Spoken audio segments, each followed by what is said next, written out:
Did you know the supplement industry is worth over $40 billion a year, and most of it isn't even backed by science? Just like toxins from last week's episode, supplements are another area filled with marketing myths and misinformation. Today, we're going to be clear in the air on all of this. Welcome to another podcast of Living a Full Life. I'm Dr. Enrico Dolcecore, and today we're going to be talking about which supplements are actually useful, which ones are mostly hype, and how to avoid wasting money or harming your health. There's a general allure to supplements that are out there. People buy them because of the promises of quick fixes, influencer marketing, biohackers pretending like they know what they're talking about. And what that drives is an emotional acknowledgement that, as a buyer or someone searching for answers, there's some typical things that this marketing realm delves into people's emotions on: fatigue, weight loss, muscle gain, and anti-aging. It just all the roads point to those big four. And if you look at all the current marketing towards supplements and cosmetics and everything that's being pushed right now, it's all based on those four things: fatigue, weight loss, muscle gain, and anti-aging. It seems to be the echo chambers of the last probably 5 to 10 years, and it doesn't seem like it's letting up. Why? Because it makes $40 billion a year. Actually, the muscle industry and the anti-aging industry probably are approaching $1 trillion industry with all of that. So what we need to do is talk about what is hype and what is helpful, and that's what we're going to do. We're going to break it down today. Let's divide claim versus realities with these miracle supplements, and let's talk about the truth today. It's all about truth. We want to talk about the myths versus science. We want to talk about evidence versus what's missing, risks and side effects. And the bottom line is, any of this really worth it? And if it is, which ones are worth it? Some examples are things like collagen powder. Collagen powder is marketed for skin and joints and going to get rid of your wrinkles. There's some modest evidence it helps with elasticity in the collagen fibers, but results aren't really dramatic. On longitudinal studies that they follow people, none of them claim to have miraculous changes with their skin or anything taking just collagen. It is more useful, believe it or not, for what it was intended for: gut healing. The lining of the gut, collagen plays a really big role internally in the elastin fibers in the body, rather than what the marketers are pushing all of this stuff for. Green powders, not a substitute for whole foods or fruits or vegetables. They're often expensive and they have a lot of mixed quality in them. They're not that great to take. These powders are mixed with a bunch of other stuff that are actually maybe even detrimental to be taking them every single day. So these mixed green powders are not useful on any scientific evidence at all. Fat burners and detox teas. Mostly, they're just stimulants. You're just stimulating your body with very little effects. And if they are effects, they're sometimes harmful and they're rarely effective. High dose vitamins, high dosing vitamin E, high dosing vitamin D. I mean, it's helpful if you are clinically deficient to dose up and get yourself into a normal range and a healthy range. Totally effective. That is great because being deficient has a lot of side effects to it. So we know that. But the high and mega dosing can actually backfire on some people sometimes and cause other issues. So we have to be careful with all this stuff. I could talk for another hour about all the myths, but really, what supplements that can be helpful is going to be more useful for you on this short podcast than anything else. So vitamin D always tops the charts when it comes to supplements. It's almost unanimous across the scientific community that vitamin D for everyone daily is a stapled supplement to be taking, because we just want to maintain levels, and the human body works more efficient with normal range vitamin D, which should be between 50 and 70 when you do your blood tests.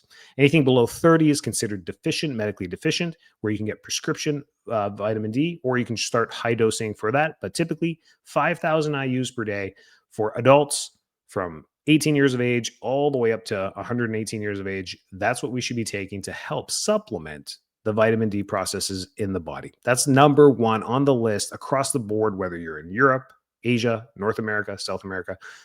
All the research community is going to agree on that.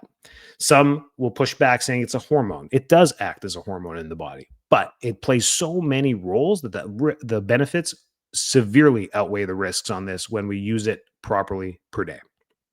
Kids, you dose up from 1,000, 2,000, 3,000, 4,000 based on body weight.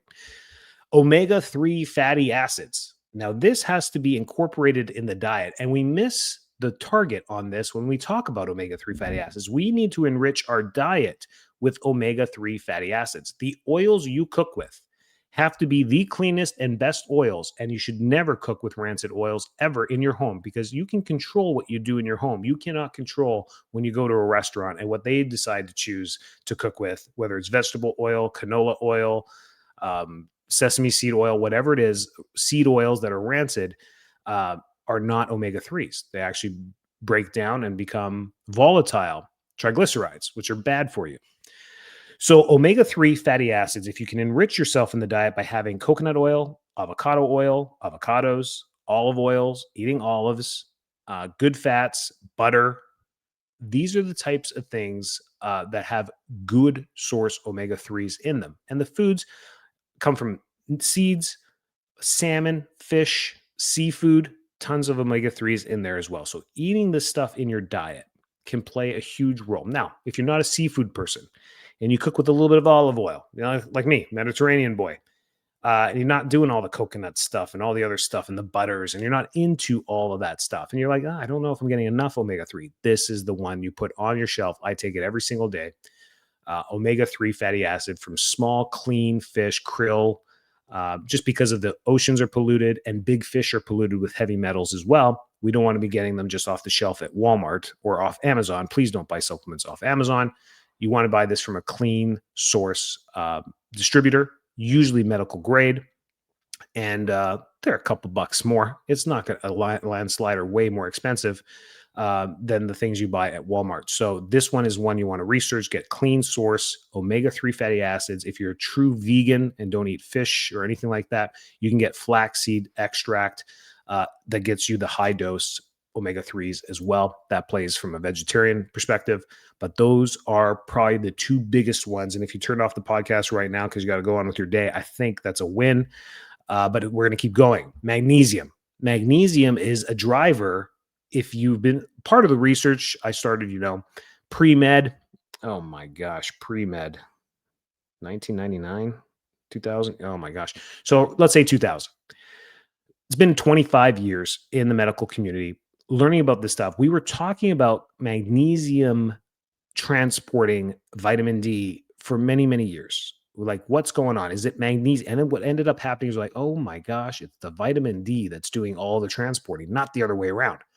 Anyways, these two work together to help mineralize the body. This is how you hydrate, is by having magnesium and vitamin D. This is why we talk about electrolytes and vitamin D. You take those two things, you stay hydrated. What does hydration mean? And it means pulling in the right elements into the body. Elements are also metals. So like magnesium, selenium, copper, calcium, all these things need to be pulled in and drawn in to the body. Otherwise, the body wants to excrete these free metals out of the body. Makes sense, right? They want to detox them. Magnesium plays that role. So through our diet, the calcium that we eat gets pulled back into the bone to help drive red blood cell synthesis and all this other great stuff that it does. And it keeps a lot of stress off the heart. We found that taking calcium all those years from the 1960s onward was actually increasingly slightly elevating the risk of heart attack, both in men and women, but more so in women. It was increasing the risk of heart attack. Once they started telling people to stop taking it, that little blip that was going up in the 80s and 90s started to go down. And they're like, oh, correlation may equal causation on this. And that's where the research is today. Like, man, maybe we don't need to be taking calcium supplement. We need to be eating bioavailable calcium through our diet, which means green veggies, your foods, your meats. That's where you get those types of things. So magnesium on its own is so great. It helps from sleep to stress to muscle function, all this great stuff. Taking a magnesium in the evening before bed, probably the best time to take it because it can help you both with sleep, calming down muscles, even helps with muscle spasm, muscle cramps. It works. It really works. It's one of those electrolytes that just works really well. Protein powders, and we'll stop there, can be super helpful in anyone's diet. we lack protein in our diet. We just don't get it in. It's satiating. It takes time to eat that. It takes time to prepare protein. I think in our fast world, we're just not getting enough protein. If you tell people, "Are you eating 200 grams of protein?" They're like, "What?" They'll know. They're like, "That seems like a lot." I'm like, "It is a lot." But you're 200 pounds. You need to eat 200 pounds, or you need to eat 200 grams of protein. If you're 150 pounds, you need to eat 150 grams of protein. This is men and women. This is just a general rule there, just to prevent sarcopenia above the age of 40. I mean, it's really important with these protein powders, clean sourced, whey based, unless you're dairy allergy. It's convenient, especially for athletes and busy adults, but it's super convenient to get that one protein shake in a day or even 5 days a week where it just bumps you by that 25, 30 grams more protein per day to supplement your diet, to push you above that 100 grams of protein per day and maintain lean muscle mass. That's longevity, that's health, that's metabolism. That's what that stuff is all about. So, what do you need to get and have in your you don't have a medicine cabinet because you're listening to Dr. Enrico. You have a supplement cabinet. What you're going to have is your vitamin D, your omega-3 fatty acid fish oil, your magnesium, and your protein powder stocked in your home, and you're off to the races with a fundamental truth that you can run with on evidence-based research that supports it across almost unanimously. Nothing is ever unanimous. Nothing is ever zero, and nothing is ever 100. We need to understand that, especially during these times and what has happened in recent events that has shocked the world. Truth rings louder than anything else. And the more truth we walk by and talk by, the louder the vibrations. And that's what I think this whole podcast has been about for me. This is my truth. I'm projecting the truths, try and weed out the smoke and sift through the smoke, weed out the weeds, and just get through the truth. And that's what I'm trying to deliver to you every single week. And it's loud. When the truth is there, it's loud. When you tell people, why are you doing collagen? Why are you doing selenium? Why are you taking this multivitamin, Centrum? Why are you doing this stuff? It's stupid. It's the truth. It is. It is. You're being cheap. You're going to Walmart because you forgot to get something for the house or a t-shirt or something. You went to go buy the t-shirt. Like, oh, I should pick up a multivitamin. What's the cheapest one on the shelf? Centrum. I'll take that. Great. Not doing anything for your health when you do that. It's the truth. That's the absolute truth. Truth hurts sometimes. So we need to listen to it and be humbled by it. That's really what truth is all about. How do you spot misinformation? You spot misinformation by listening to the entire piece of information, not just the 6 words that you want to quote from that evidence-based research or that person that spoke in a microphone and make them sound like bad people or wrong information. You go through the entire information. You read the entire paragraph. You don't just go through the one bold statement, reduces wrinkles, reduces belly fat. All you have to do is swallow 1 pill a day. You take that one punchline and you run with it. You're going to miss all the other information that will show you that that isn't true. That was just the highlights of what we wanted to take out of that paragraph to sell the product or label someone as good or label something as evil. That's the problem. And I think social media with the fast 5-second videos and people only get 3 seconds of your attention, all you have is the punchline for 4 words. And unfortunately, that can stir up a lot of emotion because we're not getting the full context of the information. So how do you spot misinformation in the health industry is with, if it promises a miracle, red flag. If there's no clinical trials, just influencer stories, red flag. Proprietary blends with no dosing or that are listed, they just list what's in it and there's no dosing in the nutrition facts, red flag. Because it's just a blend. This is what I was talking about with the green powders and the type of stuff. Expensive but vague results. Women, you're guilty of this with a lot of the cosmetic stuff you buy. Always ask, would this work without me changing my diet, my exercise, or my sleep? If yes, it's probably a gimmick. There you go. Saved you guys hundreds, if not thousands of dollars for the rest of your life if you follow those rules. So some actionable takeaways that you can take from this podcast is that supplements are tools. They're not magic. Start with food, sleep, movement, and stress management before you start delving into supplements. or medicines or anything like that. Only add supplements after knowing your deficiencies. You have to do lab tests. You can't just come in and say, I think I'm deficient. How do you know you're deficient of anything in particular? Lab tests and doctor's guidance are more valuable than anything else. They'll save you money. People are like, but I have to spend money to get my lab tests and I have to spend money to talk to the doctor. Yeah, it's a one-time thing to delve into and figure out what we're deficient in. And then you zone in, you buy the right stuff, and it saves you a bunch of other money from buying the gimmicks. Save money by skipping overhyped products. There you go. That's what we need to do. Just like with toxins, knowledge is power.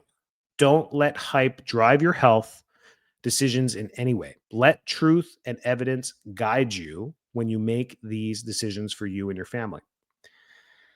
So if you know anyone that spends too much on supplements, this is one of those podcasts you tag them or you text them with the link and you're like, hey, I got a podcast you got to listen to. Usually a spouse is going to send this to a spouse saying, hey, I think you spend too much money. And they're going to listen to this. Invite them to send in their supplements to us at info@fulllifetampa.com and say, hey, listen, I'm a 48-year-old, mom of 2. I take these things. Can you review them for me? And even without delving into your deficiencies or lab tests, we can look at them, pull out the red flags from that if you truly can't pull out the red flags from what you learned today. So the fact that you're listening to these podcasts, the fact that you go out and buy supplements means you're good-willed. It means you're trying to take care of your health and wellness. And we're not here to help squash that. Keep doing that. Keep searching for the truth. Keep doing what's right. Sometimes what feels good can be actually good for you, but we can also go through a couple examples of things that feel good that are probably not good for you. So that's what we're protecting you here from. Try those things. Give us the feedback at info@fulllifetampa. If you have any particular questions, we love them. Send them our way and have a great and healthy week. Stay well, stay healthy.